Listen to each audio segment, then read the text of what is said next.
రుద్రాణి చావు బతుకుల మధ్య పోరాడుతూ అవనితో మాట్లాడుతూ ఉంటుంది. నా కూతురు మారిపోయింది, నేను పగ అని పంతంతో ఉండటంతో దేవుడు నాకు ఇలాంటి శిక్ష వేశాడు. నా కూతురు చాలా పెద్ద త్యాగం చేసింది అని చెప్పి అవనితో చెప్తూ ఉంటుంది. నాకేమన్నా అయితే కనుక నా కూతురు బాధ్యత నువ్వే తీసుకోవాలి అవని అని చెప్పి రుద్రాణి చెప్తూ ఉంటుంది. మీకేం కాదండి, మీరు నిండు నూరేళ్ళు సంతోషంగా ఉంటారు అని అవని రుద్రానికి చెప్తూ ఉంటుంది. నన్ను ఆ దేవుడు తీసుకెళ్లే టైం దగ్గరకు వచ్చేసింది, దేవుడు నన్ను రమ్మంటున్నట్టు నాకు అర్థమవుతుంది అని చెప్పి రుద్రాణి చెప్తూ ఉంటుంది. నాకు మాటివ్వు అవని, నా కూతుర్ని మంచిగా చూసుకుంటాను అంటే నా కూతురికి నీ భర్త లాంటి మంచి అబ్బాయిని చూసి పెళ్లి చేయమని అర్థము అని చెప్పి రుద్రాణి చెప్తూ ఉంటుంది. తప్పకుండా అండి, మీ కూతుర్ని చూసుకునే బాధ్యత నాది. మీ కూతురికి మంచి అబ్బాయిని చూసి పెళ్లి చేస్తాను, ఆ పెళ్లి మీరు కూడా మీ కళ్ళతో చూస్తారు అని చెప్పి అవని అంటూ ఉంటుంది.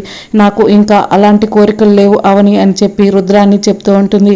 ప్లీజ్ అవని, నీలాంటి అమ్మాయిని నేను ఎక్కడా చూడలేదు. మాట ఇచ్చావంటే మాట మీద నిలబడే రకానివి, అందుకే నాకు మాట ఇవ్వు, నా కూతురికి మంచి అబ్బాయిని చూసి పెళ్లి చేస్తానని, నేను లేని లోటు నా కూతురికి తెలియకుండా చూస్తానని మాట ఇవ్వు అని చెప్పి రుద్రాణి అడుగుతుంటుంది. అవని ఆలోచిస్తూ ఉంటుంది. అవని చెప్పింది కదండి, మాటలు ఇవన్నీ ఎందుకు అని చెప్పి శ్రీకర్ అంటూ ఉంటాడు. నువ్వు ఆగు బాబు, అవని మాట ఇచ్చిందంటే తప్పకుండా తీరుస్తుంది అని చెప్పి రుద్రాణి చెప్తూ ఉంటుంది. సరే రుద్రాణి గారు, మీకు మాట ఇస్తున్నాను, అలేఖ్యకు నేనే దగ్గరుండి మంచి అబ్బాయిని చూసి పెళ్లి చేస్తాను అని చెప్పి అవని చెప్తూ ఉంటుంది. అమ్మ నీకేం కాదమ్మా, అలాంటి మాటలు మాట్లాడకమ్మా అని చెప్పి అలేఖ్య ఏడుస్తూ ఉంటుంది. అమ్మ అలేఖ్య, నువ్వేం బాధపడకు, నేను లేని లోటు లేకుండా అవని నిన్ను చూసుకుంటుంది, నీకు మంచి అబ్బాయినిచ్చి పెళ్లి చేస్తుంది అని చెప్పి చెప్తూ ఉంటుంది. అమ్మ అలేఖ్య ఇలా రా అని చెప్పి అలేఖ్యని దగ్గరికి తీసుకుని నుదుటి మీద ముద్దు పెట్టి సడన్ గా రుద్రాన్ని కళ్ళు మూసేసుకుంటుంది. ఇక అలేఖ్య అమ్మ అని చెప్పి గట్టిగా ఏడుస్తూ ఉంటే రుద్రాణి గారు అని చెప్పి అవని గట్టిగా అరవటంతో బయట నుంచి డాక్టర్స్ వస్తే ఏం జరిగింది అని అడుగుతూ ఉంటారు. మాట్లాడుతూ సడన్ గా అన్కండిషన్ అయ్యారు అని చెప్పి అవని చెప్తూ ఉంటుంది. మీరు బయటికి వెళ్ళండి, మేము చూస్తాం అని చెప్పి డాక్టర్ చెప్తూ ఉంటారు. నేను అమ్మ దగ్గరే ఉంటానని చెప్పి అలేఖ్య ఏడుస్తూ ఉంటుంది. ఇక డాక్టర్స్ రుద్రాణిని చెక్ చేస్తూ ఉంటారు. అవని శ్రీకర్ ఇద్దరు కూడా బయటకు వెళ్తారు. అవని, నీకు కొంచెమైనా బుద్ధి ఉందా? ఆ రుద్రాణి మనిద్దరిని విడగొట్టాలనుకునింది, నేను తన కూతురికి దక్కకపోతే నీకు కూడా దక్కకూడదని నన్ను చంపాలనుకునింది. అలాంటి రుద్రానికి తన కూతురిని దగ్గరుండి చూసుకుంటానని మాట ఇస్తావా? ఈ విషయం అమ్మ వాళ్ళకి తెలిస్తే ఏం జరుగుతుందో తెలుసా అని శ్రీకర్ అవనిని అంటూ ఉంటాడు. అదేంటి బావా అలా అంటున్నావు? ఈరోజు నువ్వు ప్రాణాలతో ఉన్నావంటే, నా మెడలో ఈ మంగళసూత్రం ఇంకా ఉందంటే దానికి కారణం అలేఖ్య అడ్డుపడి ఉండకపోతే గనక ఆ రుద్రాన్ని నిన్ను షూట్ చేసేది, నువ్వు చనిపోయేవాడివి, నా మెడలో ఈ మంగళసూత్రం ఉండేది కాదు, నువ్వు లేకుండా నేను మాత్రం బ్రతకగలనా బావా అని చెప్పి అవని అంటూ ఉంటుంది. ఇంకా మూర్ఖంగా ఎలా ఆలోచిస్తున్నావు బావా? మనం ఎవరికైనా కూడా మంచి చేయాలని ఆలోచిస్తూ ఉంటాం, అలాంటిది ఒకరికి చెడు చేయాలని ఒకరి గురించి ఇంత నిస్వార్థంగా ఎలా ఆలోచించగలుగుతున్నావు బావా అని చెప్పి అవని అంటూ ఉంటుంది. అది కాదు అవని, ఈరోజు ఆవిడ చనిపోయే స్థితిలో ఉంది కాబట్టి అలా మాట్లాడుతుంది, లేకపోతే ఇంకా కూడా పంతం పగ అంటూ మనల్ని చంపాలని చూసేది, అందుకే ఆవిడ కాన్షియస్లోకి రాగానే నీ కూతురు బాధ్యత నాది కాదు, నీ మాట నీ వెనక్కి ఇచ్చేస్తున్నా అని చెప్పి శ్రీకర్ చెప్తూ ఉంటాడు. నా వల్ల కాదు బావా, నేను ఇలాంటి పుణ్యకార్యాలు చేయబట్టే ఆ దేవుడు నిన్ను కాపాడుకుంటూ వస్తున్నాడు అని చెప్పి అవని చెప్తూ ఉంటుంది. నువ్వు నా ప్రాణం బావా అని చెప్పి అవని అంటూ ఉంటుంది. నీ మంచితనం వల్ల సమస్యలు వస్తున్నాయి, ముందు అలేఖ్య వల్ల ఎలాంటి సమస్యలు వస్తాయో ఏమిటో అని చెప్పి శ్రీకర్ అంటూ ఉంటాడు. ఇక మరోవైపు శివుడు విగ్రహం ముందు జంగాల స్వామి శంఖం ఊదుతూ ఉంటాడు. నీ అతి మంచితనం వల్ల నీకు నిజంగానే పెద్ద సమస్య రాబోతుంది తల్లి, నేను అప్పుడే చెప్పాను కదా, నీ అత్త ప్రాణగండం నుంచి తప్పించబోతుంది, పునర్జన్మ లభిస్తుంది, కానీ నువ్వు కష్టాల కడలలోకి నెట్టబడబోతావు అని. అదే జరుగుతుంది తల్లి, నువ్వు ఊహించని సమస్య నీ చుట్టుముట్టుతుంది, నీ కుటుంబం అంతా కూడా అల్లడి తల్లడైపోతుంది, ఉక్కిరి బిక్కిరి అయిపోతుంది. అంతేకాదు, నువ్వు ఇచ్చిన మాట వల్ల ఆ అమ్మాయి ఒక్క రూపంలో నీ ఇంట్లోకి ప్రవేశించి మరొక రూపంలో ఇంట్లో నుంచి బయటకు వెళ్ళబోతుంది.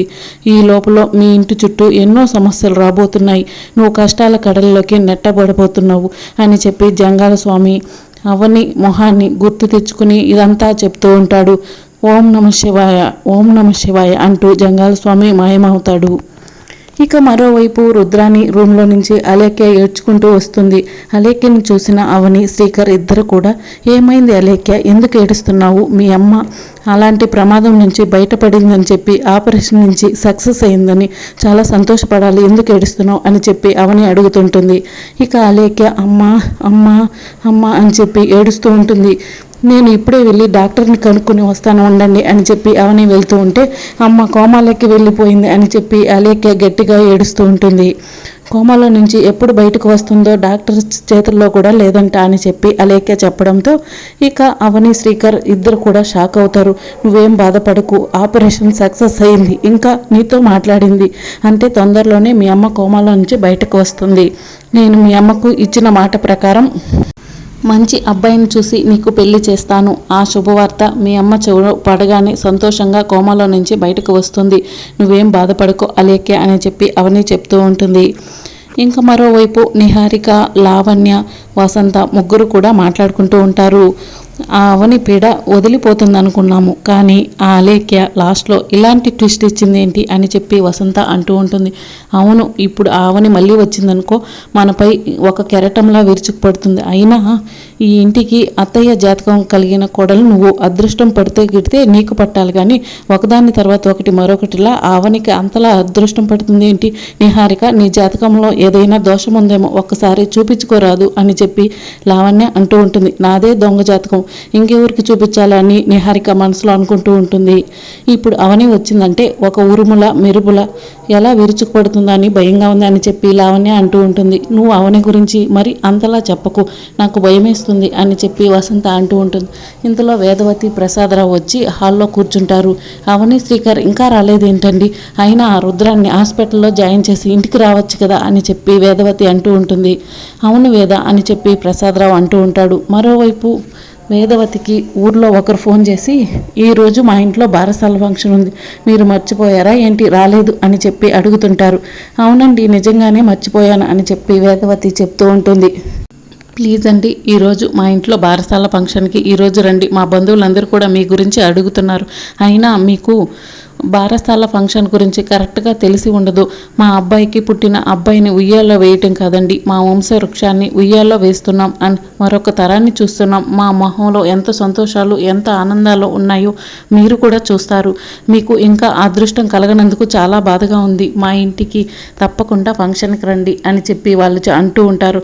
లేదండి, మా ఇంట్లో కొన్ని సమస్యలు ఉన్నాయి, మేము రాలేము అని చెప్పి వేదవతి అంటూ ఉంటుంది. నేను అన్న మాటలకు మీరేమైనా బాధపడ్డారా అని చెప్పి ఆవిడ అడుగుతుంటుంది.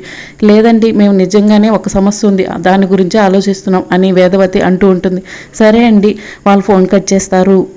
అదేంటి వేద, మనకంత ముఖ్యమైన పనులేమున్నాయి, ఫంక్షన్కి వెళ్ళొచ్చే వాళ్ళం కదా అని చెప్పి ప్రసాదరావు అడుగుతుంటాడు. అవునత్తయ్య గారు, అందరం సరదాగా వెళ్ళొచ్చే వాళ్ళం కదా అని చెప్పి లావణ్య, నిహారిక అంటూ ఉంటారు. అవునమ్మా, ఆ ఆంటీ మన ఇంట్లో ఏ ఫంక్షన్ అయినా కూడా వస్తూ ఉంటారు కదా, వెళ్తే బాగుండేది అని చెప్పి కృష్ణ, రాధాకృష్ణ ఇద్దరు కూడా అంటూ ఉంటారు.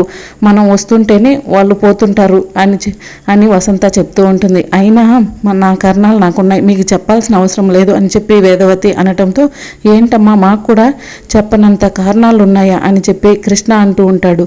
అయితే చెప్తాను వినండి. ఫంక్షన్కి వెళ్ళిన దగ్గర ప్రతి ఒక్కరు కూడా, ఏంటి మీకు ఇంకా మనవాళ్ళు పుట్టలేదా, మీకు 3 కొడుకులు ఉన్నారు, 3 కొడుకులకి ఇంకా మగ సంతానం రాలేదా అని అడుగుతూ ఉంటారు. అంతేకాదు, అక్కడ పిల్లల్ని చూసే దగ్గర నుంచి మా మనసు చాలా బాధపడుతుంది.